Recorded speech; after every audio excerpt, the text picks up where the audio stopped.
Frodon qui jette enfin l'anneau dans la montagne du destin, Hitler qui ne fait pas la guerre, la suite pas ouf du superbe roman de science-fiction Spin, Mark Ruffalo et Leonardo DiCaprio sur une île un peu bizarre, la suite pas ouf du superbe roman de science-fiction Annihilation. Alors qu'est-ce qu'on a lu en juin? Salut, ça va vous? Écoutez, on m'a mis au défi de faire une vidéo toutes les 2 semaines, genre jusqu'à ce que j'ai rattrapé mon retard. Donc globalement ça veut dire 6 vidéos pendant 3 mois. Donc sans plus tarder, consacrons-nous à la vidéo de mes lectures du mois de juin. Hein, on va vite, on s'épargne du montage et on publie vite. Si je relève pas le défi, vous pouvez revenir sur cette vidéo et me le dire. Hein. Bouh, bouh, bouh. On commence directement avec la conclusion de la meilleure série de fantasy en fait. Et ouais, Le Seigneur des Anneaux, Le Retour du Roi. Dans le vif du sujet, direct dans les feux de la montagne du destin quoi. C'est l'œuvre de la vie de J.R. Tolkien, puis l'œuvre de ses enfants, et des enfants de ses enfants, et certainement des enfants de ses enfants, des enfants, et Nicolas Hoult dans le film Pas ouf sur sa vie. D'ailleurs, à l'heure où j'écris cette vidéo, nous sommes le samedi 28 septembre 2024. Ce jour sonne les 2 ans de ma chaîne YouTube. Les 2 ans de la publication de ma première vidéo. Et à l'occasion, j'avais relu le Silmarillion pour pouvoir me remettre en terre du milieu avant la sortie de la première saison des Anneaux de Pouvoir. Fan de Tolkien, j'avais énormément d'attentes sur cette série qui m'a grandement déçu. Il faut le dire, avec ses choix scénaristiques un peu douteux, des personnages creux et stéréotypés, malheureusement. Il y a du bon, il y a du très bon, les décors, les costumes, les musiques, l'inclusivité. Certains personnages aussi, mais on s'ennuie les gars. Et globalement, on s'en tire avec 3-4 épisodes très bons, sur 16. Hein. Bref, on n'est pas là pour ça. Le Retour du Roi, Tolkien le génie, écrivain du Hobbit, publié en 1937, de la trilogie la plus mythique de la fantasy dont il est question dans cette vidéo, en 54 et en 55, le Silmarillion, publié en 1977, et puis tout un tas de récits qui ne sont pas forcément de la Terre du Milieu, ou qui le sont aussi. Hein. Mais alors, il se passe quoi dans ce tome final du Seigneur des Anneaux, Le Retour du Roi? Et le roi revient. Je vais pas te voler toute l'intrigue, même si il y a de grandes chances que tu connaisses. Dans le tome précédent, les 2 tours, on voyait s'affronter les forces du Rohan et du roi Théoden contre celles d'Isengard avec les Uruk-hai de Saruman lors de la fameuse bataille du gouffre de Helm. Pipin, la boîte à conneries, il s'approprie le Palantir, qui est une pierre de vision de Saruman qui lui permettait de communiquer avec Sauron. Et le Hobbit qui regarde dedans là, il rentre lui aussi en connexion directe avec Sauron, le Seigneur des Ténèbres. Et celui-ci est persuadé que c'est Pipin qui a l'anneau et il lui montre des visions de Minas Tirith, la capitale du Gondor, qui brûle.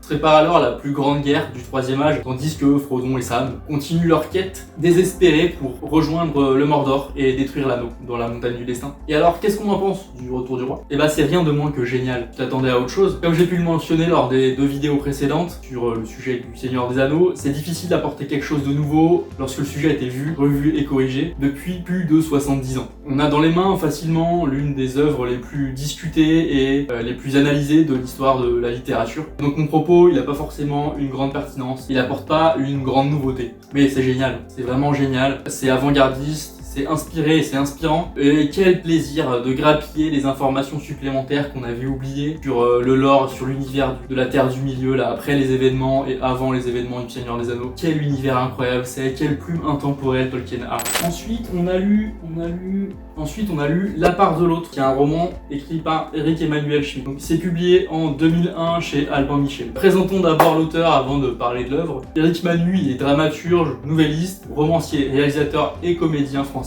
En ce moment, ce gigantesque zinzin est en train d'écrire une série en 8 tomes retraçant tout bonnement l'histoire de l'humanité. J'ai d'ailleurs acheté le premier tome, ici, là, Paradis perdu. Il a pas froid aux yeux, le gars, il est courageux. Sinon, La part de l'autre, puisque c'est ça dont il est question, c'est en partie une uchronie, c'est-à-dire qu'on prend un point de départ historique qu'on modifie, et on réécrit l'histoire à partir de là, créant une histoire alternative dans un univers parallèle dans lequel cet événement se serait déroulé d'une autre manière. Par exemple, si on prend Le Maître du Haut Château de Philippe Cadic, qui est une référence du genre, on part d'un monde où l'Allemagne et le Japon ont remporté la Seconde Guerre mondiale, et donc le monde est sous le joug nazi. L'Uchronie, c'est un genre de la science-fiction et un genre littéraire en général que j'apprécie tout particulièrement. Dans La part de l'autre, qu'est-ce qui se passe? Le roman, il se compose en 2 histoires parallèles qui prennent pour protagoniste le même personnage mais qui suivent 2 destins différents, qui prennent pour base le même événement. La première partie, ça va être une biographie d'Adolf Hitler, tel qu'il a été, voilà. Et l'histoire parallèle, c'est celle d'un Adolf Hitler alternatif qui aurait été reçu aux Beaux-Arts et donc qui n'aurait jamais été à la tête de l'Allemagne et encore moins responsable de la mort de millions de personnes. Voilà. On alternera suivra entre les deux histoires un chapitre sur deux et on suivra ces deux Hitler tout au long de leurs âges et à quel point les deux vont se révéler différents. Et alors, qu'est-ce qu'on en pense de la part de l'autre? Bah, c'est globalement très bon, un peu flippant. C'était la première fois que je lisais une biographie d'Hitler et que je me plongeais dans sa psyché. C'est une expérience détestable. Bah ouais, parce que la partie sur l'Hitler qui se fait jeter des beaux-arts, bah c'est une biographie réelle et documentée du nazi en chef, quoi. J'ai jamais vraiment cherché à m'intéresser au bonhomme, hein. Je trouve qu'on en connaît assez. J'ai appris qu'il était bien minable, quelle surprise. Mon intérêt, il résidait surtout dans cet autre Hitler fictionnel et meilleur. Et honnêtement, je pensais que c'était tout ce qu'était le bouquin, hein, et pas qu'il y avait cette partie-là sur le vrai nazi, dont je voulais pas trop lire, hein. La fiction, c'est un truc qui me permet de m'évader, donc bon, voilà. Donc, l'Hitler qui a été reçu aux Beaux-Arts, et ben, sans surprise, la Seconde Guerre n'arrive pas dans ce monde-là parallèle. Les Juifs ne sont pas exterminés, les USA ne deviennent pas une superpuissance mondiale. C'est doux et agréable de se dire que sans le super nazi, le monde aurait été en paix et sérénité. Mais c'est aussi se voiler la face, je crois. N'en reste pas moins un roman très bon, au rythme soutenu, qui explore la psyché d'un homme qui n'en est pas un, et d'un homme qui le reste. Cependant, le Hitler qui est reçu aux Beaux-Arts, il devient juste un personnage fictif dans ma tête, dans mon esprit, ce qu'il est,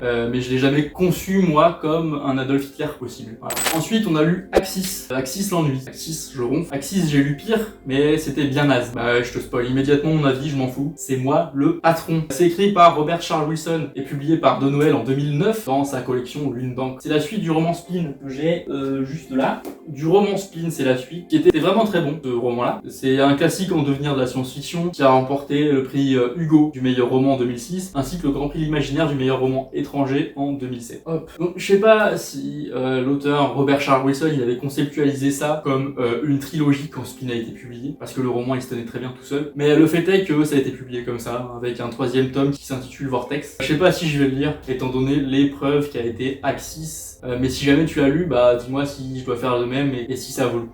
Allons bon, il se passe quoi dans Axis? J'en me souviens plus mon gars, aucun souvenir, c'est dire si ça a été marquant. On va plutôt te parler de Spin, qui est un vrai bon roman. Ça se déroule dans un futur proche, alors qu'un beau jour, ou un jour tout court, parce que ça se passe la nuit, toutes les étoiles s'éteignent en même temps. Voilà, d'un coup, hop là, t'as compris, comme si on appuyait sur un interrupteur. Il s'avère que du coup, ce phénomène, c'est pour protéger la planète Terre, et il y a une entité supérieure et mystérieuse qui a enveloppé la planète Terre d'une barrière, appelée le Spin, comme le roman, t'as vu. Et si le temps s'écoule normalement pour les habitants de la planète, en dehors, ça va 100 000 fois plus vite. Au moment où le phénomène s'arrête, on est en 4 milliards après Jésus-Christ, et le soleil, qui a bien vieilli, est en train de mourir. Voilà. Et dans ce contexte se déroule Axis. On comprend pas toujours très bien ce qui s'est passé, dans le roman, je veux dire. Mais il y a un portail entre la planète Terre mourante et une autre qui porte un peu les espoirs d'habitation de la population, je crois. Alors qu'est-ce qu'on pense d'Axis? C'était pas bien, c'est l'un des romans les moins bons que j'ai lu cette année. Voilà, bravo. Et la déception, elle est assez amère, parce que Spin était vraiment top. J'insiste sur ce point. Il sent vraiment le tome de transition dans ce qui est développé en tant que trilogie. Mais le tome de transition rance, où il se passe rien dans l'histoire, où il se passe rien, histoire de poser la narration avant les grandes révélations. Je sais pas. On s'emmerde beaucoup, on s'emmerde très fort. Les personnages ils sont pas intéressants, l'auteur ne répond à aucune question, il laisse le lecteur dans un flou, histoire que son troisième tome se vende. Voilà, pas grand chose à dire tellement on s'ennuie. Ensuite on a lu Shutter Island. Voilà un bon roman en fait. Shutter Island c'est écrit par Denis Lehane et c'est publié par Payot et Rivage en 2003. Quoi? Et c'est publié en 2003 par Payot et Rivage? J'ai marqué 2023. Encore une fois, j'adore Denis Lehane, 9 bouquins de lui que j'ai lu en 4 ans. C'est pas si fantastique mais ça représente 3,2% de tout ce que j'ai lu. Pas mal en vrai? Mais j'adore le gars, peu importe le roman qu'il écrit, il me chope là, toujours. Ténèbres, prenez-moi la main, Mystic River, Gone Baby Gone, c'est tout le temps bien. Et tu vois, sur les 9 romans que j'ai eu de lui, j'ai jamais mis en dessous de la note de 8 sur 10. Shutter Island, on connaît surtout la géniale adaptation de Martin Scorsese avec Leonardo DiCaprio et Mark Ruffalo, film qui a bien retourné tout le monde là, avec un plot twist de zinzin. Tu sais de quoi je parle si tu l'as vu. J'adore ce film, j'avais hâte de lire le bouquin, mais en ayant quelques réserves tout de même parce que quelle surprise il pourrait y avoir en connaissant l'histoire. Et alors Shutter Island, de quoi ça parle? On est en 1954, le marshal Teddy Daniels qui est campé par Leonardo DiCaprio et son nouveau partenaire Chuck Howley, interprété par Mark Ruffalo dans le film. Ils sont envoyés à l'hôpital psychiatrique Ashcliffe, qui est un hôpital pour les criminels fous dangereux. Et il y a une patiente qui a disparu, qui s'appelle Rachel Solando. Enfin, c'est pas vraiment possible parce qu'il y a qu'un seul bateau qui rejoint la côte, qui part de Shutter Island, l'île sur lequel ça se passe, et celui-ci n'était pas là la nuit de la disparition de Rachel. Donc ça veut dire qu'elle serait potentiellement encore sur l'île. Les Marshall, ils sont obligés de rester pour enquêter sur cette disparition et de rester sur Shutter Island. Teddy Daniels, Chuck Howley, Rachel Solando, Shutter Island, l'hôpital Ashcliffe, rien n'est ce qui semble paraître. Et alors, qu'est-ce qu'on en a pensé de Shutter Island? Bah, on a ici une perle, mesdames et messieurs. C'est le second coup de cœur de cette année 2024. C'est un très joli 10 sur 10, c'est un roman gigantesque. C'est génial et je regrette d'avoir tant attendu avant de le lire. Mais écoute, hein, il est jamais trop tard, même pour toi. Il est plutôt court, hein, tu vois, il y a moins de 400 pages dans la version poche, et c'est parfaitement rythmé. Hein. La plongée dans la folie, elle est graduelle, elle est profonde. Les révélations, elles sont toujours ouf et délivrées avec un timing qui est parfait.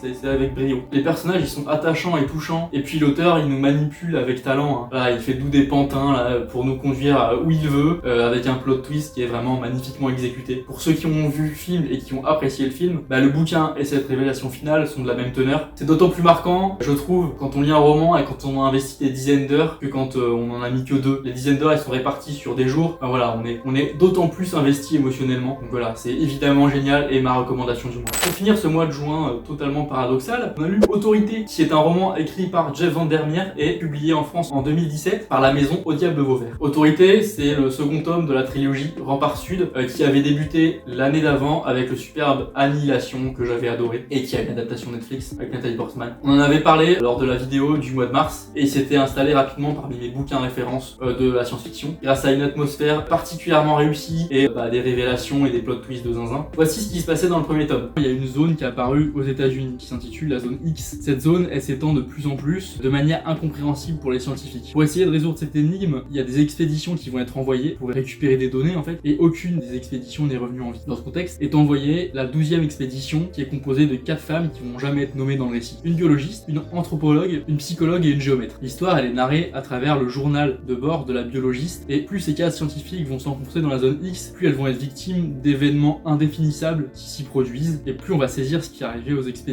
précédentes. J'avais forcément hâte de lire ce second tome qui promettait d'être riche en révélations. Mais que se passe-t-il dans Autorité enfin? Déjà, pour du contexte, eh bien, les expéditions dont on a parlé dans le résumé précédent, elles sont envoyées par une entité, une institution gouvernementale qui s'appelle le Rempart Sud. Et ben voilà, dans cette suite, on va suivre le personnage de John Rodriguez, surnommé Control, qui est nommé directeur de l'agence Rempart Sud. Et puis c'est tout globalement, hein. On va suivre sa vie à lui de patron. Control va essayer de savoir ce qui est arrivé à l'ancienne directrice. Control va essayer de comprendre ce qui se passe au sein du Rempart Sud. Control va essayer de savoir ce qu'est la zone X. Control, il va échouer dans toutes ses missions. Rien de véritablement intéressant. Qu'est-ce que j'ai pensé d'Autorité? Bah, à ma grande déception, hein, sans surprise pour vous, j'ai vraiment pas aimé. Quelle est la mère déception? On suit un personnage qui a une vie normale. Il travaille, il rentre, il nourrit son chat, il se souvient de son passé, de sa mère autoritaire, il discute avec son ex-femme, voilà. Et la zone X, bah, on s'en fout. On s'en fout. Les mystères du roman précédent, rien à battre. Control n'a aucun charisme, aucune prestance, n'est pas respecté par ses employés, et on s'ennuie ferme. C'est comme si on n'était pas dans le même univers, en fait. On est bien dans un sale tome de transition qui sert bien à rien, comme Axis, histoire de vendre et d'appâter le lecteur pour le tome prochain et final, parce qu'on va bien attendre hein, pour les petites réponses. Il y a quand même quelques révélations qui fonctionnent bien, attends, hein, je suis pas juste aigri. Et c'est beau à lire parce que l'auteur se débrouille bien, mais vas-y l'escroc quoi. Ah c'est. Et je suis actuellement en train de lire le tome 3, c'est pire, voilà. Le tome 3 m'a mis en colère, mais on en parlera plus tard. Quel gâchis. Hop là, comme Zilan, je te mets la vidéo pour l'arrêt.